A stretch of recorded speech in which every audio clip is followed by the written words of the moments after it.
Welcome guys. This revolt which we'll be looking at is the Egypt revolt. Now this is available to the British as well as the Ottomans, and I believe there might be to the French as well, although there are some changes in the public update preview. Specifically the one I know of is British is losing access to the revolt and they're gaining access to Haiti. I don't understand all the history behind that, but I think I just wanted to note that will be changing, is that British will no longer have access to that, but the Ottomans certainly will. Now this revolt, I haven't tried it before in like a free-for-all or team game or anything, but I did test it in skirmishes a while back, and I found them interesting due to it enabling the Nizam Fusilier. Although an age 4 one, you could actually fully mass the Nizam Fusilier even though it's age 4. That was nerfed heavily to change it to where your settlers become Kevite Fusiliers, which are like revolutionaries with, as it says here, versatile formations. And the versatile formations is a lot like how the Nizam Fusilier could change formations, get different bonuses. But the Kevite version of these is quite weak in my opinion. So as you can see, it looks just like a normal Fusilier. It has 20 less hit points. Yeah, 20 less, right? I think most Fusiliers have 200 hit points, but these guys have 180. And while it says they have versatile formations, they have one difference. If you set them to spread mode, they get the multiplier against artillery and siege. So that is literally the only thing, is these two. None of these other make any differences. No difference to range, nothing.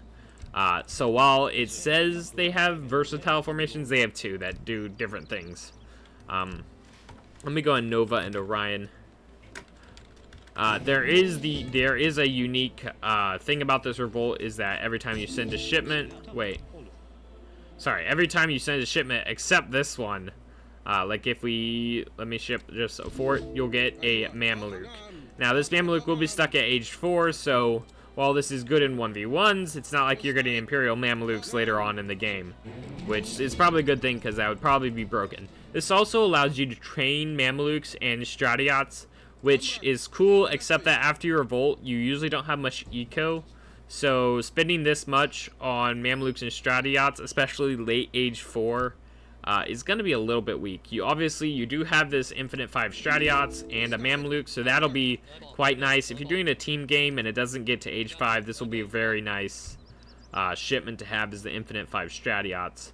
I mean, that seems to be worth, to me at least, a lot more than the Kevite Fusiliers.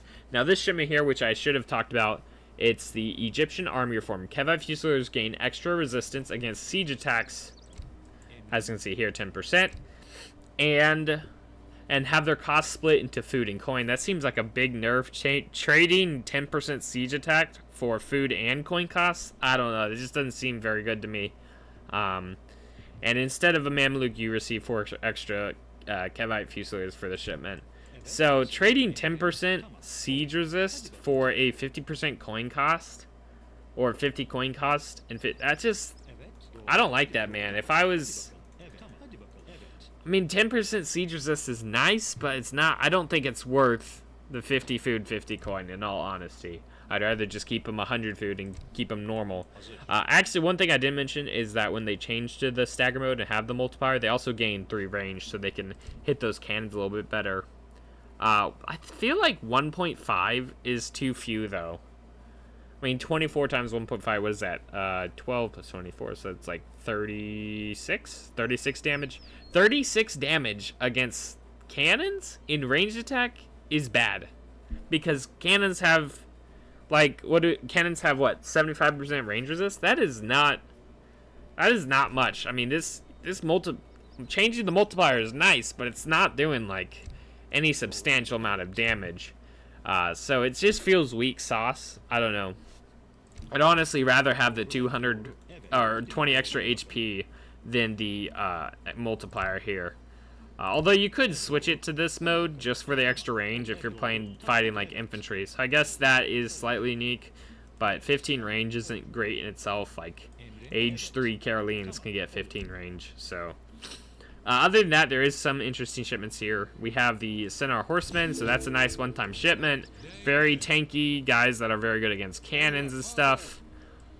So some very nice cav shipments here. We have the 9 Gatling guns for 2,000 HP. Wow. So as you can obviously, in 1v1s, this will be quite strong. You can also ship the Ascaris. This is very, very mercenary focused and all that. So if you can keep up a coin stockpile and get out the Gatling guns, the Ascaris, and all this, you'll have a very nice 1v1 push. And you can even ship the Sudanese allies, which are pretty good themselves. So overall, I really like it for 1v1s, except these guys seem weak sauce. But anything late game, it's really not that great. Trade route upgrades are free and research instantly. Okay, whatever. You can get 3 trade posts and upgrade them for free. That's nice and all, but whatever. Mills spawn food crates and estates spawn a coin crate. So let me just show that real quick. So if we have a mill here built, let's also build an estate. So we'll build a mill and an estate. Here, we'll just get this lady to do this. And then we ship this, which it also makes you gather from them 10% faster. So if we ship this now, both of these should spawn. Okay, see, 100 food spawn there, 100 coin spawn there. So that's kind of nice, although not like great. And actually, what?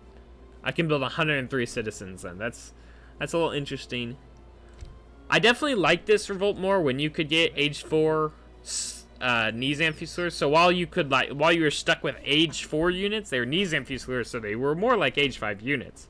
And I thought that was pretty cool, but the Kevite Fusilier is just not great.